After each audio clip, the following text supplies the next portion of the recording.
What if the history you know is a mask? A carefully constructed stage play where the lights are bright, the actors are convincing, but the real directors remain forever in the shadows. We are told stories of progress, of elections, of financial markets that rise and fall with a logic we can almost understand. But what if the levers of that logic are pulled by hands we never see, in rooms we are never told exist?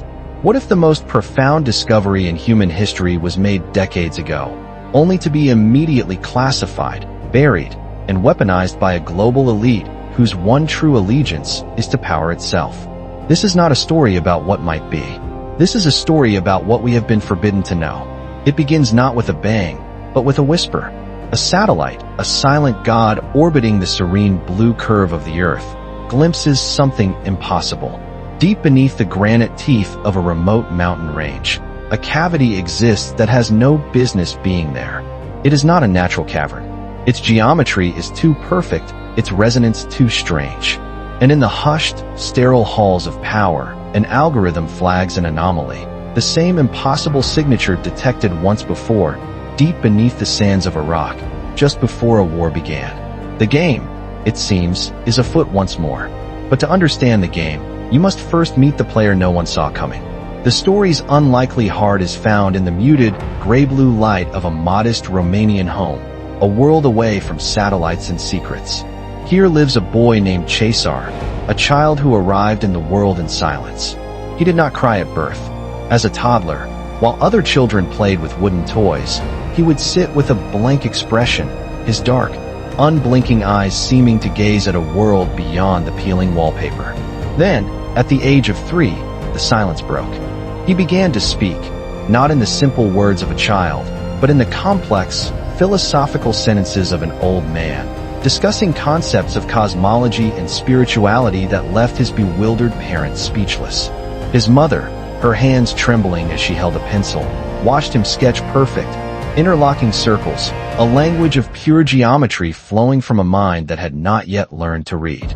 He carried a haunting sadness, an unexplainable foresight, as if burdened by memories of events yet to come. He spoke of a car accident, describing the twisted metal and shattered glass in chilling detail. Weeks later, his family's car was found overturned on a lonely rural road, a devastating confirmation of a warning no one knew how to heed. This child's strange existence did not go unnoticed. In a stone monastery corridor, where dust motes danced in slender shafts of light, an elder priest, one of Romania's most revered spiritual figures, made a prophecy. His voice, calm and heavy with moral gravity, spoke of a coming discovery within the borders of their own land, a finding so profound it would rewrite the story of humanity. And at the heart of this revelation, he said, would be a special soul, a chosen one prepared for this moment. As he spoke, the camera pushes in on a faded photograph on his simple desk. It is the face of a young boy with sorrowful dark eyes, Cesar. The child was not just an anomaly. He was an appointment kept by the soul. While one destiny was being whispered in a monastery, another, far larger power was convening in silence, in the wood-paneled boardrooms of the world. Here, the maps are not of the soul, but of dominion. We see stern faces, men in tailored suits, their clasped hands resting on hidden folders stamped confidential. They are the architects of what we call reality, the Bilderberg Group, the Illuminati, a shadow council whose influence flows like a current beneath the surface of society. Their power is not wielded through armies, but through a more elegant weapon, control. We see their influence in the flicker of a television screen displaying breaking news, the cold green glow of stock tickers, the silent, invisible hand shaping markets and minds. They own the narrative. They print the money. They select the leaders we are given the illusion of choosing. Is democracy, then, just a beautifully staged performance, a ritual of compliance for a populace that never sees the script? That script is now in motion. The American satellite's discovery in the Bucegi Mountains is the opening move. The intelligence analyst's finger traces a glowing line on a holographic map, connecting the Romanian anomaly to the one in Iraq. It is a pattern too precise to ignore. A decision is whispered in a room of shadows. Secure it. A joint U.S.-Romanian team is dispatched.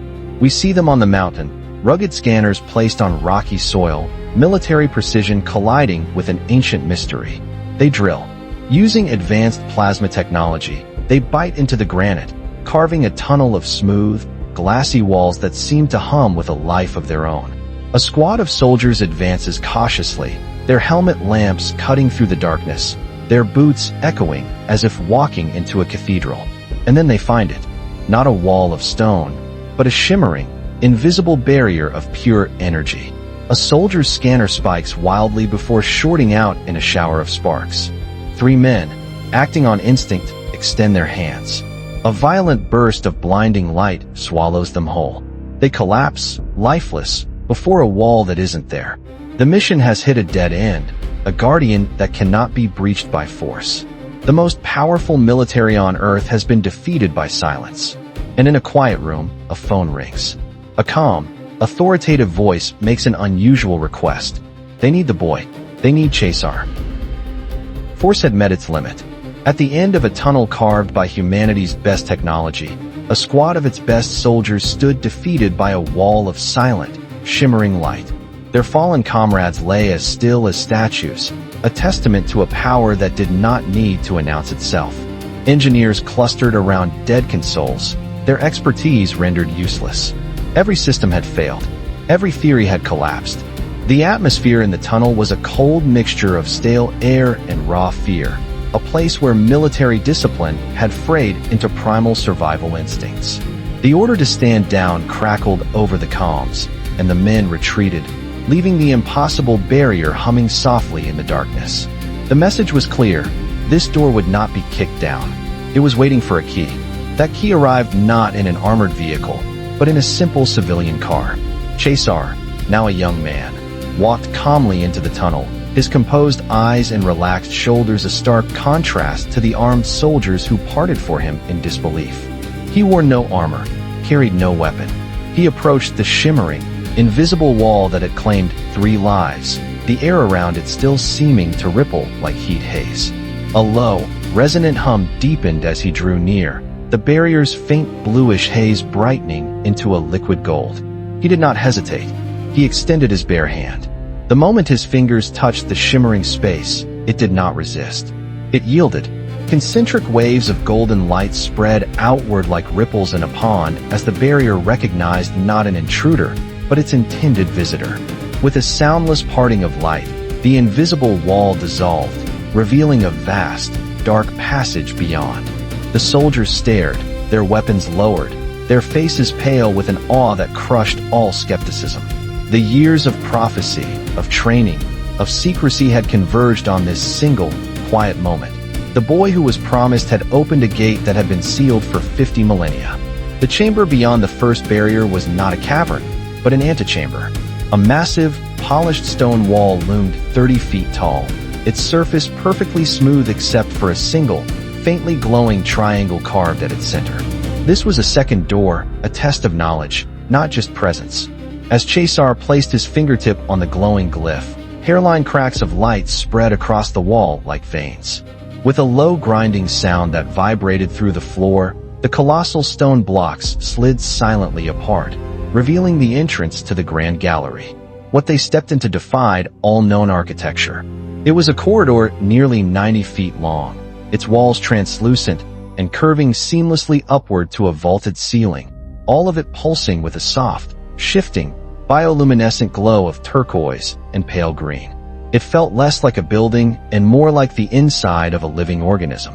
The team of scientists and soldiers who followed Cesar stood frozen at the threshold, their mouths agape, notebooks falling from limp hands as their faces were painted by the alien light. Every known law of physics and history was being broken with each step they took. The air was still, yet felt ancient and impossibly pure. The material of the walls resisted all analysis. It was not stone, not metal, but something that seemed to absorb and re-emit light with an organic rhythm. This was a place built to last for eternity, waiting patiently for its inheritors. But the question that hung in the silent, shimmering air was heavier than the mountain above them. Who, or what, built this 50,000 years ago? The grand gallery terminated in another wall of radiant golden energy, a shimmering curtain that veiled the main chamber. Again, it parted for Caesar's touch, the light dissolving like mist. He stepped through, and the team followed, entering a vast, dome-shaped sanctuary over 100 feet high, its flawless walls glowing with a soft, sourceless turquoise light. Arranged in a perfect circle within the dome were 10 colossal tables, each over 30 feet tall, carved from a strange, crystalline stone into the shape of a giant letter T. The chamber had the silent, sacred grandeur of a library built for titans. As Caesar approached the nearest table, its mirror-smooth surface began to shimmer. He rested his hand gently upon the cold stone, and the room erupted in a storm of light. A radiant, blue-white hologram sprang into existence above the table, twisting into a structure that silenced every scientist in the room. A luminous, impossibly complex triple helix of DNA.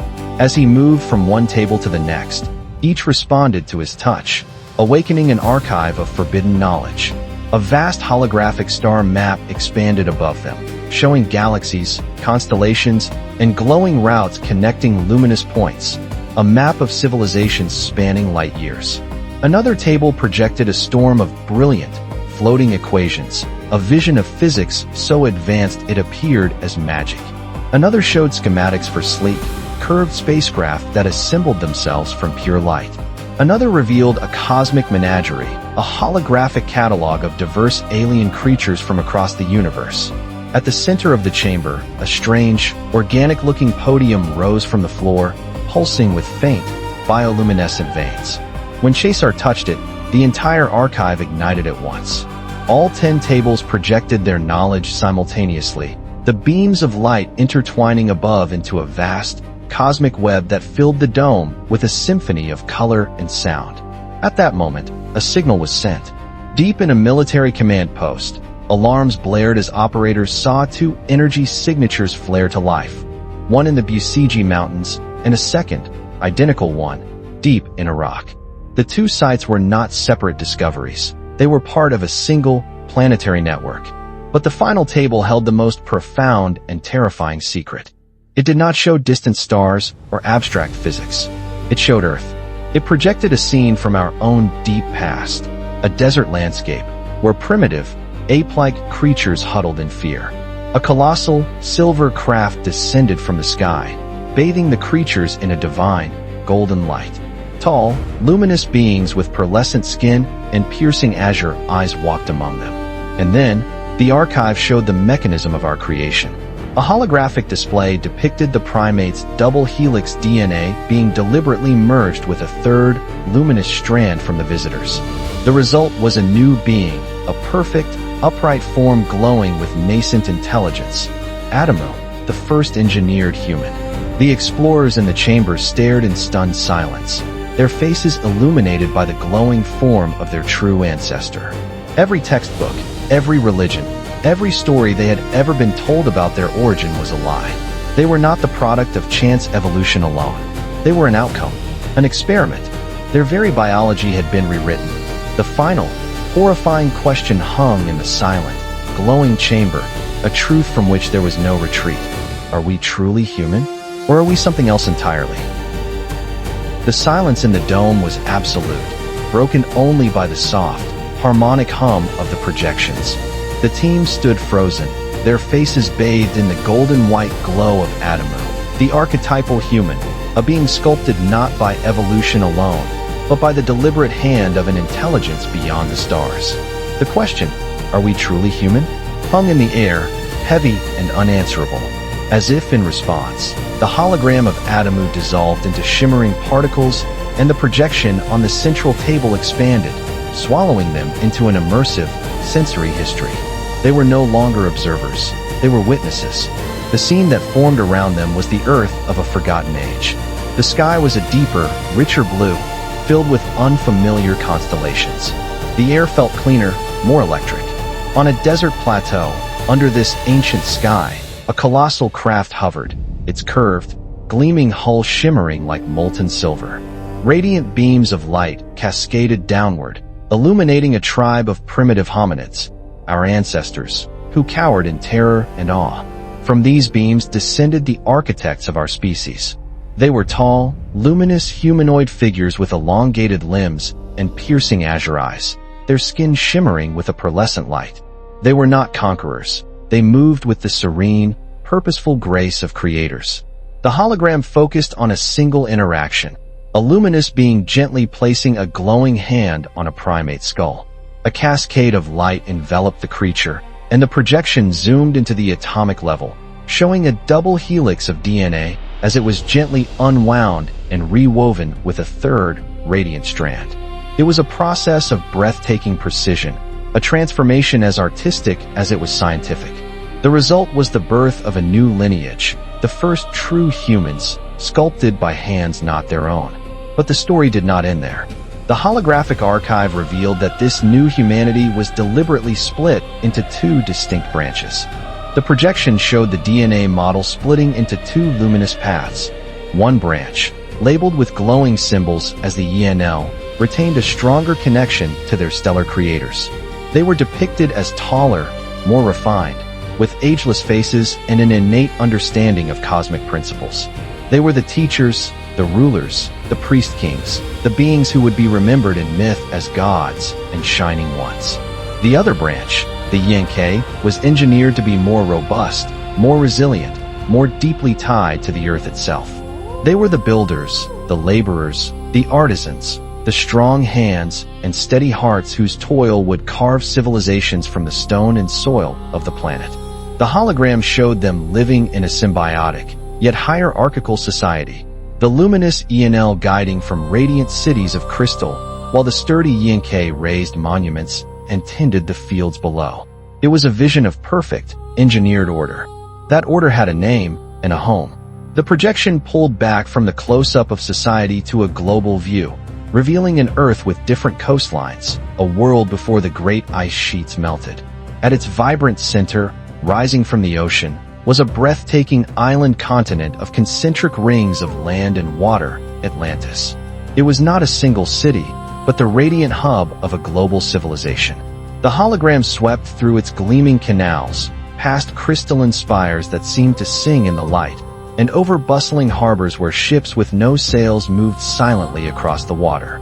This was the golden age of the ENL and the Yenke, a worldwide empire powered by advanced crystal technology, its influence stretching from the fertile plains of Eurasia to the high plateaus of the Andes. But peace is a fragile season in the cosmos. The holographic archive, which had been a stream of golden, serene light, suddenly flickered, its colors darkening to ominous reds and greens. A new force entered the stage, a rival power, a warlike, reptilian species depicted as conquerors, not creators. The hologram showed their armada piercing the skies. A clash of titans fought upon the fragile stage of Earth. The idyllic vision of Atlantis was shattered by radiant blasts that leveled mountains and boiled seas. The crystalline towers, once symbols of enlightenment, became weapons, projecting vast defensive shields that shimmered under the alien bombardment. The Yenke, once builders, were now conscripted into a war they did not start, their hands forging weapons guided by ENL designs. It was a war of gods, and humanity, their creation, was the battlefield. The conflict reached its devastating climax 13,500 years ago. The final holographic sequence was a vision of pure apocalypse. A cosmic weapon or a planetary alignment triggered by the war caused a cataclysmic shift in the Earth itself. The hologram showed the island of Atlantis trembling, its foundations cracking as colossal waves rose from the ocean. The crystalline spires shattered, the radiant plazas drowned, and the entire continent sank beneath the waves in a thunderous roar. The fall of Atlantis was not a myth. It was the final, tragic casualty of a war that was never ours. In the aftermath, the chamber filled with a profound, projected sorrow. The few ENL who survived the cataclysm were shown gathering the most vital knowledge, the genetic records, the star maps, the secrets of energy, and sealing it within a global network of hidden vaults, deep beneath the Earth's surface. We see them carving the final glowing triangle on the door at Bucegi, another at Giza, another high in the Himalayas. Their work was not for themselves, but for the scattered, traumatized survivors of their creation, the Yenke, who would be thrown back into a primitive age. Their task complete, The last of the luminous beings gathered on a remote high plateau. A swirling vortex of iridescent light opened before them, and one by one, they stepped through, dissolving into a dimension beyond our own. They did not die. They ascended, leaving their fractured legacy, us, to begin the long, slow climb back toward the light. The hologram faded, leaving the explorers in the silent, turquoise glow of the dome, the weight of 50,000 years of forgotten history settling upon them like dust. The final, sorrowful images of Atlantis fading into the sea left the chamber echoing with a profound silence. The explorers stood motionless, dwarfed by the 10 stone titans, the weight of a lost world settling on their shoulders. They were no longer just soldiers and scientists. They were custodians of a grief 50 millennia old. The air, once electric with discovery, was now thick with the solemnity of a graveyard. But the archive had not finished its lesson. The dome, which had been dark, began to glow again, not with images of the past, but with a map of the future. The vast ceiling shimmered and transformed into a celestial clock, a holographic orrery of breathtaking complexity. It showed the slow, 26,000-year precession of the equinoxes, but also other, far grander cycles, waves of cosmic energy that the solar system drifted through at predictable intervals. Luminous lines traced the path of history, showing civilizations rising to greatness during periods of cosmic calm and collapsing into dark ages when swept by these energetic tides. The fall of Atlantis was marked by one such wave. The screen then raced forward through millennia of shadow and flickering light, through the rise of Rome, the Renaissance, the Industrial Revolution, until it reached a single, blinking point of light labeled with a word that made every heart in the chamber stop. Now, a new cosmic wave was beginning to wash over the Earth. The hologram made its warning clear. Humanity was once again standing on the threshold of a great evolutionary leap, or a great cataclysm. The choice would be ours. As the celestial warning faded, the chamber seemed to guide Caesar's attention. A soft, pale golden light pulsed from a single, previously unnoticed alcove. He walked toward it, the team following at a distance. Inside, resting on a simple stone pedestal, was an ancient amphora. It was small, no more than a foot high, yet it radiated an aura of immense power. As Caesar approached, the vessel's cracked surface began to glow from within, its faint hum deepening into a resonant chord. The air grew warm, and the dust motes around the amphora began to shimmer and dance like a miniature galaxy. This was not a vessel of data, but of substance. He reached out, his hand steady, and gently lifted the lid. A fine, luminous powder of pure white gold swirled upward, levitating in a soft, glowing cloud before slowly settling back into the vessel. It was monatomic gold, a substance that defied conventional physics, a form of matter that existed in a quantum state between energy and physicality. The scientists stared, their instruments buzzing uselessly, recognizing the alchemist's dream made real. This was the key to cellular regeneration, to extended life, to a state of being beyond disease and aging. This was not just a historical record. It was a treasure beyond any price, the one thing the shadow powers of the world craved more than wealth or control, time itself. The moment the treasure was revealed, the game changed. A message, silent and instantaneous, was sent from the chamber to the hidden masters of the world. The scene cuts sharply from the glowing cavern to a sterile, high-tech boardroom where shadowed figures sit around a holographic display. The face of a powerful American official flickers to life, his expression grim. He is speaking to the leaders of the Romanian government. There is no negotiation. There is only an ultimatum. The discovery is now under our jurisdiction. The voice says, cold and final. You will grant us full control of the mountain and all assets within. In return, the matter of your nation's entry into NATO will be accelerated. Significantly, this is a one-time offer. It was a perfect, brutalist bargain. Trade your nation's soul for a seat at the Empire's table. The betrayal was swift. The original joint U.S.-Romanian team was summarily dismissed, forced to sign draconian non-disclosure agreements under threat. A new, far more sinister force arrived at the mountain. Elite, unmarked special forces, loyal not to a country, but to the Shadow Council. The scientists and explorers who had witnessed the birth of humanity were replaced by corporate and military specialists whose job was not to understand, but to possess. They watched in heartbroken silence as the glowing amphora was carefully sealed in a reinforced steel container with biometric locks. The light of ages, the promise of a new human evolution, was caged in cold metal and flown away to a hidden vault. The secret was buried within a secrecy. The truth of humanity's origins seized not for the good of the world, but for the benefit of a few who believed they had the right to own the future. The narrator's voice returns, filled with a cold anger. We see a montage of other great archaeological sites around the world. The Giza Plateau, the Nazca Lines, Göbekli Tepe, each one surrounded by high fences, military patrols, and signs warning of restricted access. The pattern is undeniable.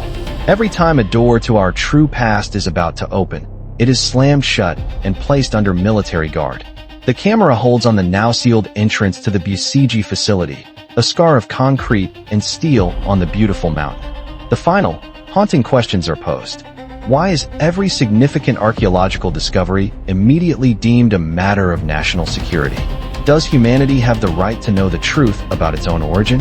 Or is that knowledge a privilege, a form of power reserved only for those who already rule the world in secret, leaving the rest of us to live inside a history that is nothing more than a carefully crafted lie? The chamber is sealed, but the questions it opened can never be locked away again. The theft was complete. The light of ages had been caged in steel, the truth of humanity's origin classified and buried in a vault deeper than any tomb. On the surface, a political miracle was announced. Romania, against all odds and timelines, was welcomed into the arms of NATO. A handshake in a lavish hall, a toast with crystal flutes, and the deal was sealed in the public eye. But in the quiet corridors of power, everyone knew the real price of admission. The Bucegi Mountain was now a silent, guarded fortress, its sacred contents the property of a shadow council that answers to no flag. For the world, history continued unchanged. But for the few who had stood inside the grand gallery, history was now a lie. But the mountain was not finished speaking. Weeks after the takeover, as the new military and corporate teams struggled to reactivate the chamber's systems without their key, a tremor shook the facility. Deep within the projection chamber, the smooth, bioluminescent wall opposite the main entrance dissolved, not into light, but into darkness. It revealed not one, but three colossal tunnels stretching into an impossible blackness.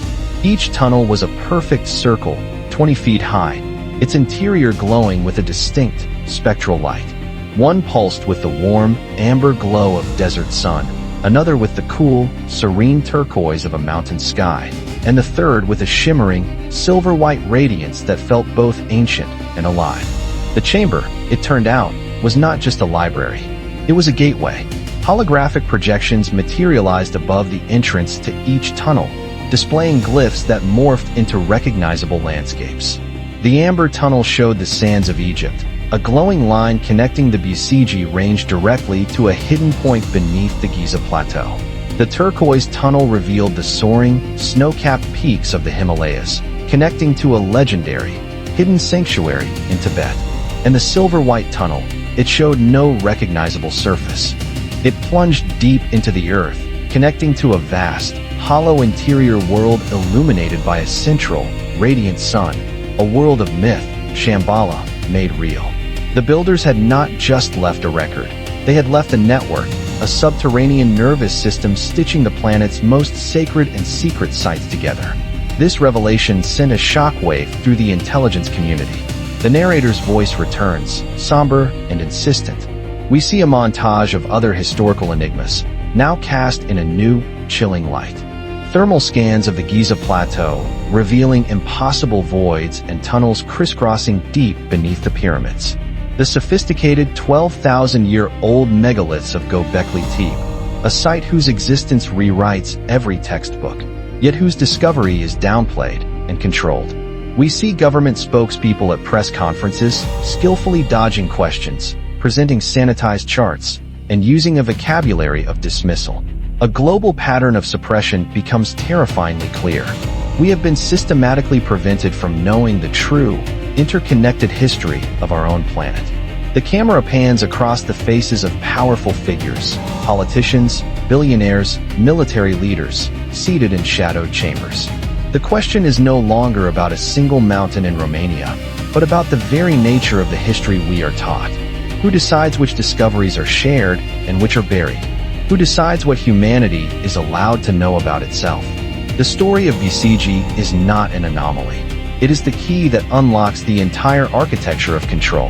It proves that our history has been manipulated, our past curated, and our potential as a species managed by forces who believe it is their right to do so. The scene returns to the chamber for its powerful, philosophical climax. The energy of the newly opened tunnels fills the vast dome with a soft, resonant hum. The cosmic clock on the ceiling still points to our present moment, the threshold of a new evolutionary cycle. But now, that threshold has a physical form. 3 open doorways, 3 possible paths into a future that reconnects with our forbidden past. The journey of the explorers, the conspiracies of the elite, the prophecies of the old priest, it all converges here. Cesar, the boy who was the key, now stands as a symbol for all of humanity, poised at the crossroads of destiny. His story has become our story. The camera pushes in on his face, but the narrator's voice speaks of us.